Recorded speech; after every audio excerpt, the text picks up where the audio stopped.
What's up, family? How y'all doing? And welcome back to another episode of the Willing and Able Show. So today I have a very, very special guest for y'all. Go ahead and introduce yourself. My name is Devon. I'm a family law attorney here in the Charlotte, North Carolina area and surrounding counties. Okay. Definitely. Congratulations again on being a lawyer. We've been Thank knowing each other for a little minute, and I was like, man, I got to get her on a podcast one of these days. And she finally here, y'all. She finally is you. here. So, It's been a so with minute. you. It's been a minute. Yes. That's how it is when you busy and working, y'all. Y'all friends, y'all might communicate every 3 months or something like that. But Exactly.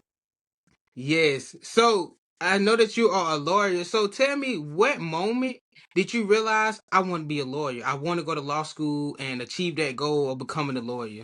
For me, it was something that I was that kid who always knew what I wanted to do. I wrote in my journal, you do school prompts at school. And I wrote in my journal back then that I was going to be a lawyer.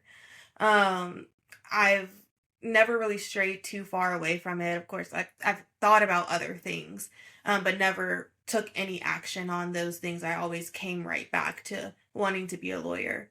Um, and so I had ideas of what I would want a plan B to be, but then it's like I never went towards plan B because I really wanted plan A that badly. Yes, definitely go for plan A, y'all. If you want to be a lawyer, if you want to be an entrepreneur, whatever you want to do, and you feel like that's what God is leading you to do, definitely do that role. Because I'm telling you, you don't want to look back 10 years, 5 years from now, and be like, "Dog, I wish I would have did that and took that chance to just see how it was." Mm-hmm. Yeah, so Exactly. I commend you on doing that. I definitely commend you on doing that. So my Thank you. next question for you is, what motivates you to continue to be a lawyer, continue to work in the field that you do? And I know that is a field that it can be mentally draining, it can be physically draining sometimes, and emotional draining. So how do you keep yourself balanced with that? Yeah, a lot of it is mentally taxing. Um, but I think it's about who you surround yourself with while you're in there. And that's both on the professional side and on like the client side. I'm very blessed where my specific firm allows me a lot of discretion in um, client like interviews and things of that nature. And I think that when you're choosing a lawyer, it's very similar to choosing a doctor. Sometimes you and a lawyer might not click, or you might need a second opinion. I don't take that personally. If it's something where I think that this person is an amazing person, but I might not be the best suited one to provide them with the best service. I have friends in the community where I'm like, I think that you and this person might be better aligned. And that also helps protect my peace because then I don't have the guilt of, am I doing the best for them? Am I working the best for them? And sometimes they'll appreciate that. Sometimes they're like, no, I think we can figure it out. I'm like, okay, well, we'll figure it out. Surrounding myself with my coworkers, I lean very heavily on them. I think I spend more time talking to my coworkers sometimes than um, even my dog or my family. So my coworkers have become my family, and even other lawyers in the community. We're all in the same industry. We all experience the same thing. So if it's like I have no shame in telling another attorney or an opposing counsel like I'm just off today. I'm a bit tired today. Um, and they typically give me the respect and grace of still doing your job, but okay, I hear you. We all have those days. Yes, good. Commend you for that one too, because like some people don't take their mental health seriously. They just keep going and keep going and keep going until like something happen, they get sick or something like that. I Yeah. like that you's like, hey, I'm tired today. Hey, can you take this load? Can you take this person? Or me and this person just not clicking. Instead of running yourself into the ground trying to get us to click, you say, hey, look, this is not gonna work out, so I'm gonna give you to this person to take care of you. I definitely feel like more people need to do that. Whether you're a lawyer, whether you do any other profession, because sometimes you just have one of them days, and sometimes you and that client is Mhm. not gonna click at all. It just wasn't Yeah. meant to be. And I also feel like I'm the type of lawyer where, I mean, some people would prefer the more aggressive style of lawyering, and um, I'll tell my clients, while I might not be the most aggressive, for lack of a better word, I don't know, um, I'm an attorney of respect. I give out the same thing that I would hope to be able to get back. So if you tell me that you're off and feeling off this day, I give you that same respect and courtesy back. I am the type where I'm not going to yell at you, I'm not going to curse at you, but we just all should have the common goal and respect within this profession. It's hard enough without the badgering, the bullying, the whatever they want to call it. Yes, definitely. So my next question for you is, what is three common mistakes people make when they get into a custody battle? Um, when they get into a custody battle, I would say the biggest one is making decisions for your child out of emotion, more so out of what's best for your kid. Um, I understand that you and their other parent, aren't really in a relationship. Maybe it's the beginning of the breakdown of the relationship, or it might be the end of the breakdown. Either way, for whatever reason, you and that person are not together. You and that person are not able to co-parent in the same household. But your child should not feel the heat of that. Um, and so it gets a little murky sometimes with what somebody feels is the best interest of their child versus what would make their lives easier, or what would make that other person hurt a little bit more because of the sting from the relationship. And so that's a huge thing where it's like, okay, I hear you. It's a very emotional time, but let's just think about your child and what your child deserves. Um, Another common mistake that people make, um, I'd probably say not being timely with things. Um, So if your attorney makes a request of you, try to get it to them as soon as you can. Sometimes people will linger and drag their feet, and it's for a multitude of reasons. I'm not saying that it's evasive. I don't think so. Um, but I think that sometimes it can be because you don't want the process to go on, or because now you're used to this two-parent household and now it's just you're carrying on more weight. But in a sense, that kind of puts you in a little bit of a bind when it comes to the court process. So being timely, and I would also say being open minded, um, is probably the third thing. A lot of people, when they separate, think that they know the best thing for their child. And a lot of people do, because I don't know your kid. Most cases, I don't meet your kid. Most cases, the judge doesn't see your kid. The judge sees a fraction of your life, an even smaller fraction than what I see. And so, doing things for the principle or doing things for the sake of just trying to cause pain, or being closed minded and saying, well, this is how it's going to be because I know it's best. There's so much creativity and flexibility that can be done in family law. If you just allow it, it's going to be uncomfortable for both people involved. But there's a common saying that says, if both of you are uncomfortable, that's how you know you reached the sweet spot on the case. Ooh, I Nobody should like that. ever feel like they want a slam dunk. I like that part. When you said if you're not comfortable, that know when you hit the sweet spot. You just said a word right there. You said a word right there.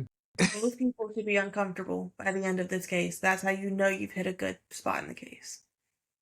I like that. And I also like that you touched on doing what's best for the child. Cause I feel like a lot of people, we all are a little selfish, everybody, but it's like you have to realize there is another life that really cannot control his life or her life right now. So you gotta say, okay, I want this, but am I doing this to get back at my spouse? Or am I genuinely doing this to make sure our kid is protected or safe, or is this outcome what is best for them?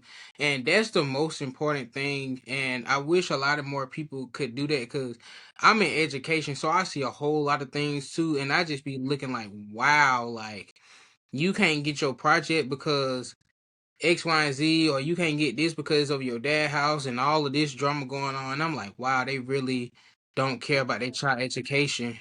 It hurts the child more at the end of the day than anything else. And you have to be able to understand that people take on many identities, many roles. So while this person may not be the perfect partner for you, this person might be, I don't know, not a good son to their parent or not a good uncle or whatever. Um, but are they a good parent to your kid? Those are two very different questions. You guys broke up for a reason, so obviously they weren't the best partner for you. Um, but that's different than who they are as a parent. Yes, yes. So with you going through all of that, you just explained like you gotta do with parents, and some parents don't like this, some parents don't like that. What is the most rewarding part of your job? Uh, the most rewarding part is probably when you get to the end, to be honest. And I mean that win or lose. Because sometimes, well, when you're in a case, whether it's custody or divorce or things like that, it can last a while. The average case is probably between 9 months and a year, and so you're in the thick of this court proceedings and documents and everything like that for a long time. Um, and so a lot of times people get to the point where they're just like, the the outcome is in God's hands at this point. The outcome is to God. Let's just get over this last hurdle. When they come out happy, let's say I'm able to get the outcome that they want, of course that's rewarding. That's great. They're so thankful, they're so grateful. But even when if I don't win it, but it ends up still working out for them later. Because a lot of times I'll check back in on them and I'm like, how's it going? And they're like, actually, it's still going well. That's the part where I'm like, okay. And that's the peace where it's like you now have peace in your life. You could start a new chapter. It's like turning a fresh slate. I think the most comfort feeling is when you mark a file as closed and you're like, I'm not your attorney anymore, but I am now just a supporter of you. Yes, sometimes the best outcome is what it. Sometimes the best outcome is not what you expect it to be. Mm-hmm. And that really can blow your mind. Like that can go over somebody's head right now. But it really is, because God can be like, you don't know why I'm doing this yet, but later on down the line you will. And it's a scripture that says that it said his way is higher than his thoughts is higher than your thoughts, his ways is higher than your ways. And he also said, you don't know what I'm doing now, but soon you will see or know. So definitely don't get discouraged if it doesn't go your way. Anybody, whether it don't matter what industry you in, because she just said that she had clients to come back and say like, well, actually, this worked out good for me. It worked out better than I expect. So yeah, definitely take that. And they're like, my bond with my kid is greater. Or me and so we're now great co-parents, or things like that. Or sometimes I'll get Christmas cards still of families, and they're doing well. And it just, you see a different glow in them now that they're out of the trenches. Um, and the dust has settled a little bit. Definitely. So what made you get into family law? I thought originally that I wanted to be a criminal attorney. And even going into undergrad, I was like, I'm going to be a criminal attorney. I don't know if I'm gonna be a prosecutor. I don't know if I'm gonna be defense. I don't know what I'm gonna do. Um, then I took on experiences that put me more in like a jail setting, just for like internships and things like that.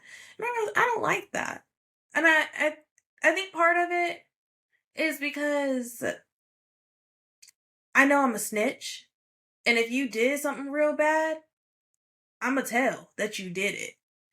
And I can't adequately represent you if I know that you did something really bad. So I just had to understand where my heart lied on that. And so I was like, okay, well, I still want to be a lawyer, but maybe criminal's not for me. And so in college, in undergrad, I majored in psychology, and I took many classes on child development.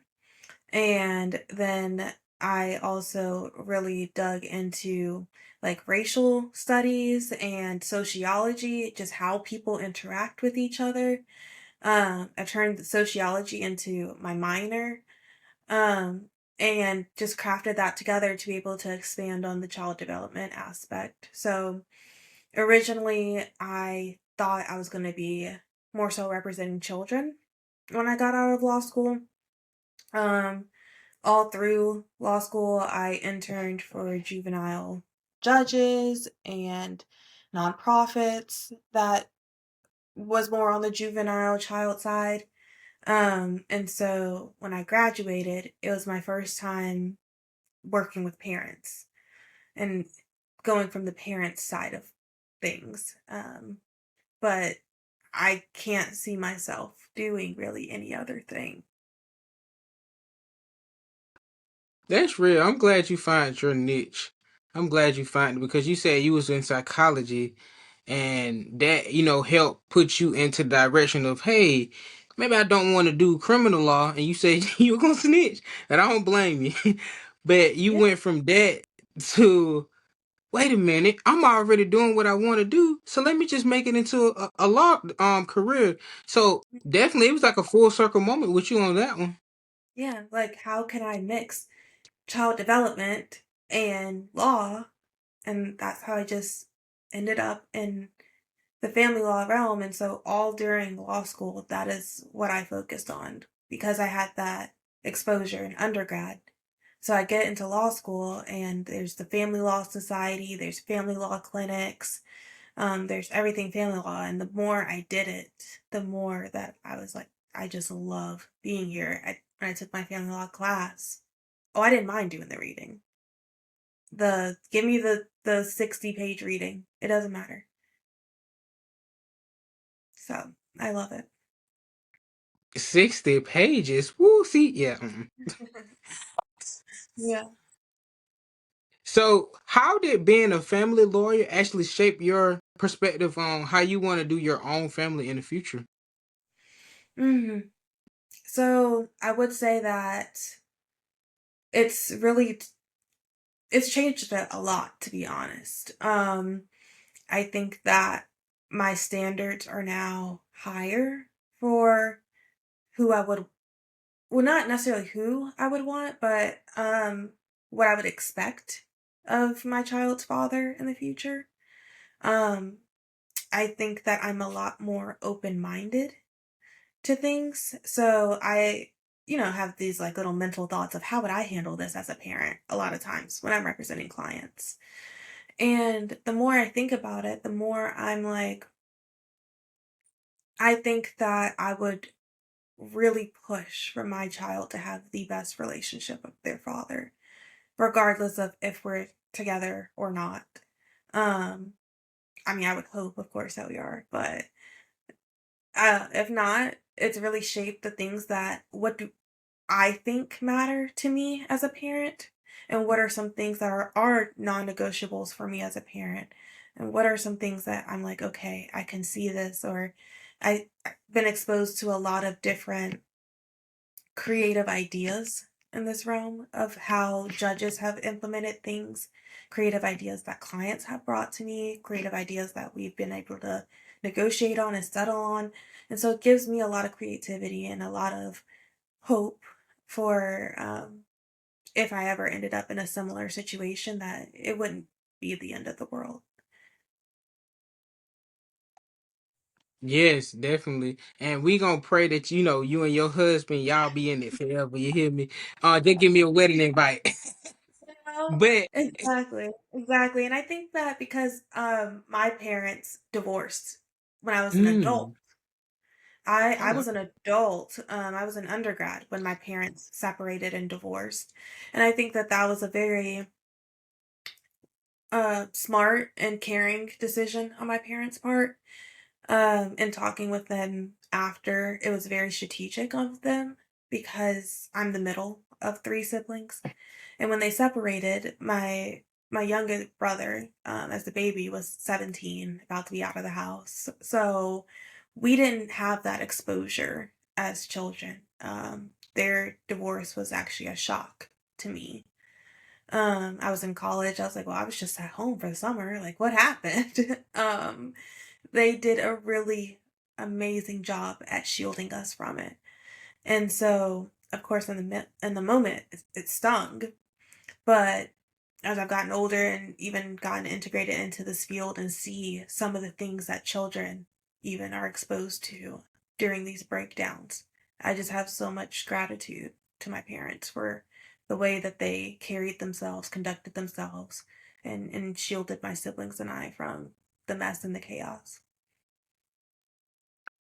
yeah, I never like most people I know who parents divorced, they divorced when they was younger. So the fact that your parents divorced in undergrad, you said, I was like, oh wow, that's different right there. So how do you feel like that shaped you necessarily with that? Because most people, like I said, parents get divorced in younger years. So like when it happened, I don't want to get all into your family business, but when Sure, it yeah, happened, that's fine. Mhm. how did you like what was your mindset? Did you was like more understanding because of your age, or how did that go? No, I think it actually hurt me like really bad. And I had almost like the same lashing out that children would have, but just in an adult sense.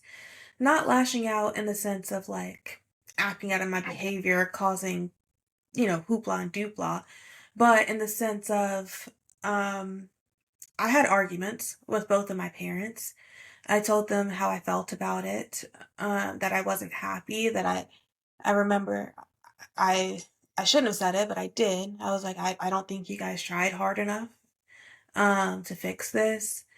And again, it's because they didn't expose me to their drama, their mess. They didn't expose my siblings to it. So it's almost like, where is this coming from? Um, but I also think that, again, I have so much appreciation for them now doing it the way they did and doing it as silently as they did. And I can honestly sit here, even in this moment, several years after their divorce, and say, I don't know what was the straw that broke the camel's back with that. Um, they were married for almost 2 decades, so I don't think it was easy for them to do that.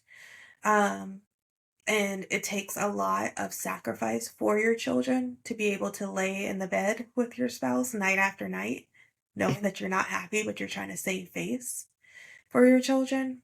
Um, and so now, especially being exposed in this industry, it's just made me all the more appreciative of them. I know that in the beginning I was like, how much of my childhood was a lie? You guys just faked it. Like, my childhood is a lie. But now I'm looking back and I'm like, no, like, I really appreciate y'all. I don't know when the breakdown started. I don't. Even in this moment, I don't know when it started. But even in the uh couple years leading up to, like, a year before, we were on family vacations together. There, I had a minor surgery. They both showed up at the minor surgery. They both at my graduation. They're both, and so it's like, but now I smile about it because I'm like, I had an amazing childhood and I've had an amazing adulthood. Whatever happened between them, I was bearing the weight of it, and it had nothing to do with me. And so once I had that realization, um, our relationship got a lot better because they never, it was a one sided thing. It was one sided anger. Me lashing out at them, not them lashing out at me. So it was the work I had to do on myself. Man, that's deep right there, y'all. That's sometimes you don't know why your parents do things until you get older. And you be like, oh, now I get it. Now I get why y'all did it that way. So Mm-hmm. for my next question would be for you is what advice would you give to someone who is wanting to pursue law in general?